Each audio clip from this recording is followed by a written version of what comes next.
अब राजेश जी, आज हम जो ओएमसीज में एक्शन देख रहे हैं, बीपीसीएल, एचपीसीएल, आईओसी, हालांकि ये शेयर चले हुए हैं, लेकिन अगर इसमें से मान लीजिए, अगर मैं आपसे पूछूं कि क्या अभी भी कहीं बाइंग के मौके हैं, इन तीनों में से आपको बेहतर स्ट्रक्चर किसका लग रहा है?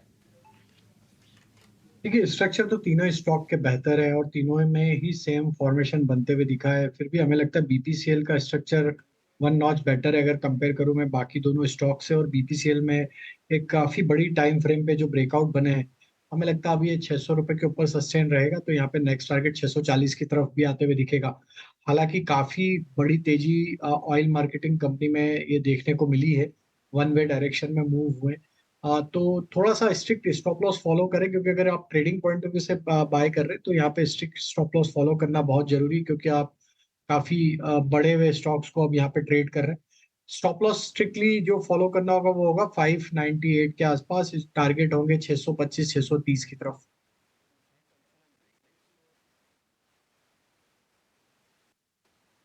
ये ऑयल मार्केटिंग कंपनीज पे आपका व्यू पॉइंट मिल गया। जरा कुछ और ट्रेंडिंग स्टॉक्स भी पकड़ते हैं। इस बीच वेल्सपन कॉर्प के नंबर आ गए, एक बार जरा दिखाएंगे आप।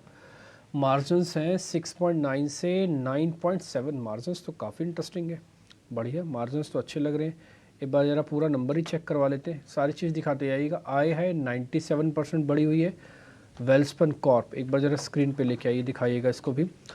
यस, ये बीट द नंबर है और एक प्रॉफिट भी इसका अच्छा है। मेरे पास जो प्रॉफिट का नंबर है वो करीब 290 करोड़ है, 232 करोड़ से बढ़कर।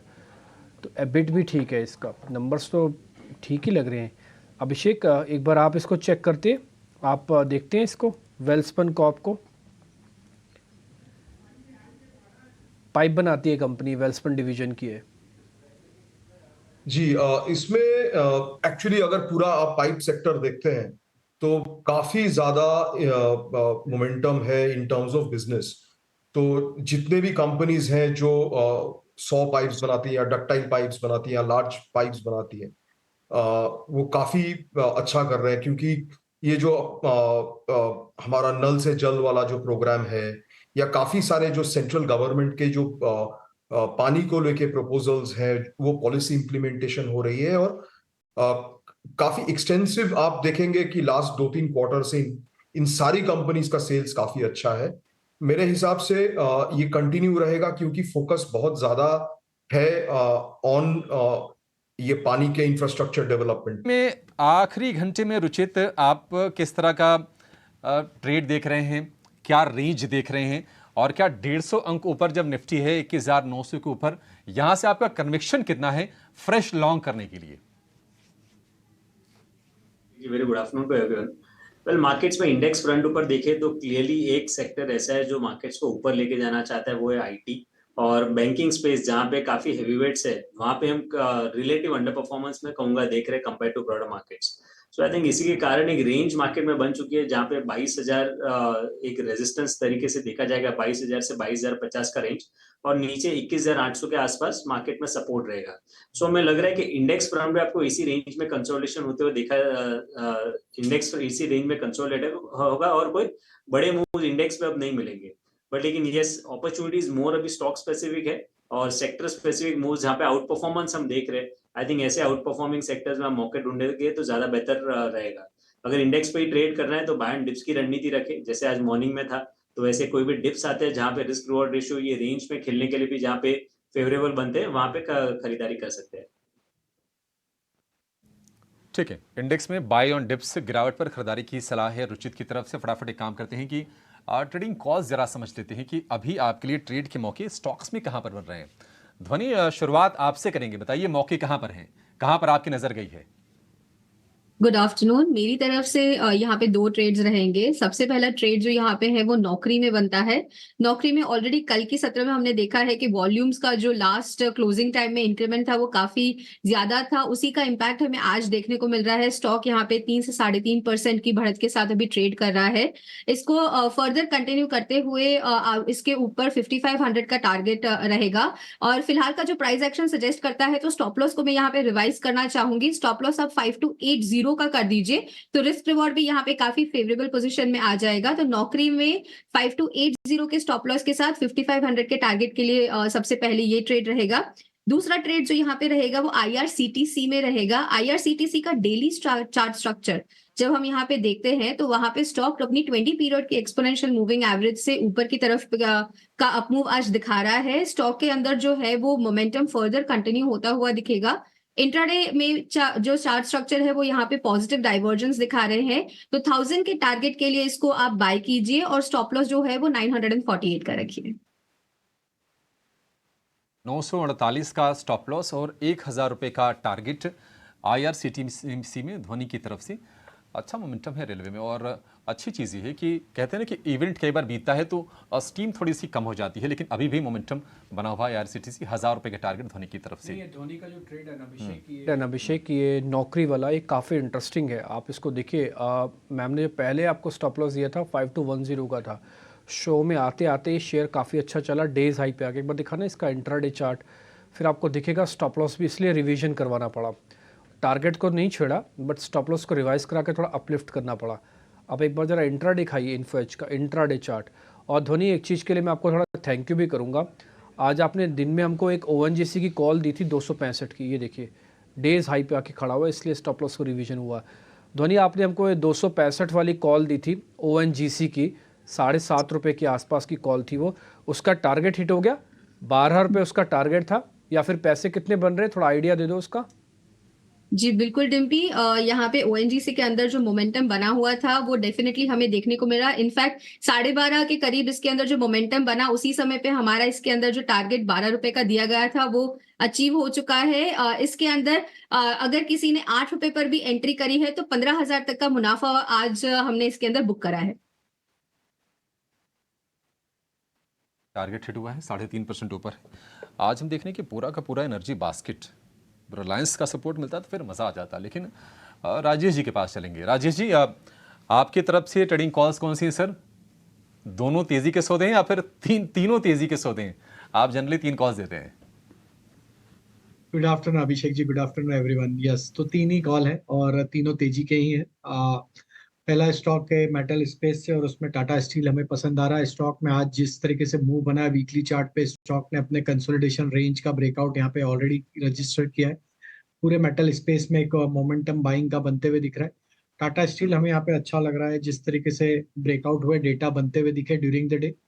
यहाँ पे पॉजिटिव ट्रेंड कंटिन्यू होते हुए दिखेगा। 148 150 तक के अपसाइड के टारगेट एक्सपेक्ट कर रहे हैं। स्टॉप लॉस जो रखना होगा वो होगा 139 का। दूसरा स्टॉक IT स्पेस से है और उसमें जो क्लियर आउट परफॉर्मिंग स्टॉक है जो ऑल टाइम हाई ट्रेजेक्टरी पे ट्रेड करते हुए दिख रहा है वो है HCL टेक। यहाँ पे हमें लगता है जिस तरीके से मोमेंटम बना है, ये स्टॉक की कंटिन्यूटी रहेगी ट्रेंड की, अप ट्रेंड में। HCL टेक के टारगेट हम एक्सपेक्ट कर रहे हैं 1660 तक के। स्टॉप लॉस रखेंगे करीब 1600 के आसपास। तीसरा स्टॉक जो बाय करने की सलाह है वो फार्मा स्पेस से और उसमें हमें लगता है सिंजिन को यहाँ पे फोकस में रखना था। एक चाहिए फॉलिंग ट्रेंड लाइन का ब्रेकआउट वीकली चार्ट पे आते हुए दिखा है, तो एक करेक्शन का यहाँ पे रिवर्सल फॉर्मेशन यहाँ पे वीकली चार्ट पे आते हुए दिखा है। स्टॉक को देखें तो डेली सेटअप के हिसाब से स्टॉक अब अपने शॉर्ट टर्म मूविंग एवरेज के ऊपर कंफर्टेबली सस्टेन कर रहा है। एक कंसोलिडेशन रेंज का ब्रेकआउट बना है स्टॉक में, रेंज ब्रेकआउट भी होते हुए दिख रहा है। सिंजिन को बाय करने की सलाह है 788 790 के टारगेट के लिए। स्टॉप लॉस रखेंगे करीब 754 के आसपास। सिंजिन, हमने देखा कि नतीजों के बाद से लगातार ये शेयर चल रहा है। सिंजिन के अलावा टाटा स्टील और HCL टेक, ये 2 और खरीदारी की सलाह हैं राजेश जी की तरफ से। रुचित, आपके फोकस लिस्ट में कौन से शेयर है और क्या खरीदने की या फिर क्या बेचने की सलाह दे रहे हैं? तो बेसिकली जो 2 स्टॉक्स मैंने आपकी back office back and team को फॉरवर्ड किए थे वो दोनों ही स्टॉक्स राजेश जी कवर कर चुके हैं। मैं जस्ट वो रिपीट कर दूंगा। पहला पिक मेरा भी टाटा स्टील में खरीदारी की सलाह है। सो आइडियली मेटल स्पेस एक high top high bottom structure है। सेकेंडली मैं ऑप्शंस के डेटा जो देख रहा हूँ, 140 की कॉल ऑप्शन में 2.5 करोड़ से ज्यादा का ओपन इंटरेस्ट टाटा स्टील का ऑप्शंस में खड़ा है और स्टॉक आप देखिए अभी 143 के आसपास ट्रेड कर रहा है। तो 140 के जो कॉल राइटर्स है वो क्लियरली यहाँ पे ट्रैप हो चुके हैं। सो वो कॉल राइटर्स की पोजीशन अनवाइंड आ सकती है, जिसके कारण ये शॉर्ट कवरिंग मूव रहेगी, प्लस ब्रेकआउट है तो फ्रेश बाइंग भी रहेंगी। और ये जो कॉम्बिनेशन रहता है fresh buying along with short covering, I think ये कॉम्बिनेशन डेफिनेटली स्टॉक में फास्ट मूव्स लेके आ सकता है। तो टाटा स्टील में खरीदारी की सलाह है। 139 का स्टॉप लॉस, 150 का टारगेट। अल्टरनेटिवली अगर ऑप्शंस के थ्रू ट्रेड करना है तो 145 का कॉल ऑप्शन अभी 4 रुपए पे ट्रेड कर रहा है, वो लिया जा सकता है। 2 रुपए का स्टॉप लॉस रखे 8 रुपए के अराउंड के टारगेट्स के लिए। और जो दूसरा स्टॉक मैंने फॉरवर्ड किया हुआ है वो है HCL tech. So relative outperformance जो आईटी कर दिखा रहा है उसको प्ले करना है। सो जहाँ पे एचसीएल टेक में 20 डेज एक्सपोनेंशियल मूविंग एवरेज एक अच्छा सपोर्ट बेस बना के अप ट्रेंड का रिजम्पशन वहां पे दिख रहा है। तो एचसीएल टेक में 1570 के स्टॉप लॉस से पोजिशनली 1700 के अराउंड के टारगेट्स के लिए खरीदारी की जा सकती है। शानदार एचसीएल टेक और टाटा स्टील आपकी कॉल है, राजेश सर की भी कॉल है, तो मैं बोल सकता हूँ दोनों कॉल्स डबल इंजन की सरकार वाली है, तो आप इन दोनों का फ़ायदा उठाइएगा। ऑल दो शेयर थोड़े चले हुए हैं, बट आप चेक करके अपना रिस्क रिवॉर्ड चेक करके ज़रूर लीजिएगा। आज सुबह भी सारी कॉल्स हिट हुई हैं। अभिषेक बासु मलिक भी हमारे साथ है। अभिषेक सर, मैं कंपनी के नंबर आपको पढ़ रहा हूँ, आई होप आप इसको कवर भी करते होंगे। एक IT की कंपनी है बिरला कॉरपोरेशन के नाम से, एक बार जरा लेके आई तो इसके अंदर प्रॉफिट जो आया है इस बार का शानदार है, क्योंकि लॉस से प्रॉफिट आई है कंपनी, ठीक है। इसके अलावा एक और कंपनी, इसके अंदर एक और चीज़ है, वो है मार्जिन्स। 7% से सीधा 16% के मार्जिन्स दर्ज हुए हैं इसके अंदर। सर एक बार जरा आपकी रिकमेंडेशन सर। ये बिरला सॉफ्ट है, बिरला कॉर्प सीमेंट बनाती है। तो बिरला सॉफ्ट लास्ट शायद 1-1.5 साल पहले इनका मैनेजमेंट चेंज हुआ है और तब से काफी अच्छा प्रदर्शन रहा है। इस बिरला बार कॉर्प का फायर जो कीजिए नतीजा सर। है सर वो मैं गलती से स्टॉक आपके सामने फायर, एक मिनट अभिषेक सर, एक मिनट जरा बिरला कॉर्प में आपको दिखाता हूँ। ये गलती से बिरला सॉफ्ट फायर हो रहा है, ये वाला शेयर, यस ये वाला, ये सीमेंट कंपनी है एक्चुअली, मेरे से भी थोड़ा गलत बोला गया IT के चक्कर में। ये बिरला सॉफ्ट सर, इसके आए हैं नंबर्स, इसने टर्न अराउंड किया है, बिरला कॉरपोरेशन के नाम से है सर। इसको जरा चेक करो, आप कवर करते हो इसको, आप सीमेंट की कंपनी है ये। अगर आप ऊपर ऊपर देखें सीमेंट का एज अ सेक्टर, तो प्राइसेस में प्राइस रियलाइजेशन में काफी अभी दिक्कत है। प्राइसेस बढ़ नहीं रही है, वॉल्यूम ग्रोथ आ रहा है धीरे धीरे ओवरऑल कंट्री में। और उम्मीद इसलिए है अगले 6 महीना 1 साल में कि रियल एस्टेट जो कि सबसे ज्यादा यूज करता है सीमेंट, रियल एस्टेट में जैसे जैसे जैसे हम देख रहे हैं पिकअप हो रहा है, इंफ्रास्ट्रक्चर में पिकअप हो रहा है, तो सीमेंट का जो डिमांड है वो डिमांड हम उम्मीद कर रहे हैं कि अगले 6 महीने से 1 साल अच्छा रहेगा।